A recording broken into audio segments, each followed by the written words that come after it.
ధూళియా గేది 4.50 లక్షలు. నార్సింగ్ వ్యవసాయ మార్కెట్లో పశు సంక్రాంతి పశువుల సంత జోరుగా సాగింది.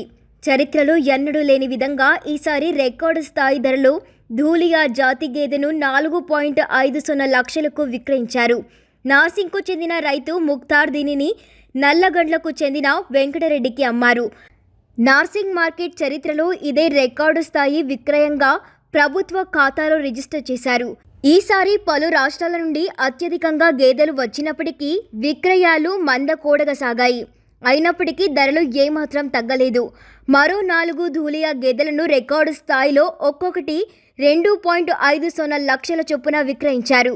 8 జాఫ్రాబాదీ గుజరాతీ గేదెలు ఒక్కొక్కటికి 2 లక్షల చొప్పున అమ్ముడైపోయాయి. అయితే గత ఏడాది ఈ జాతి గేదెలను 2.51 లక్షల చొప్పున విక్రయించారు. పుంగనూరు ఆవు, గుజరాత్కు చెందిన ఆవులు 70,000 నుండి 1,50,000 వరకు అమ్ముడైపోయాయి.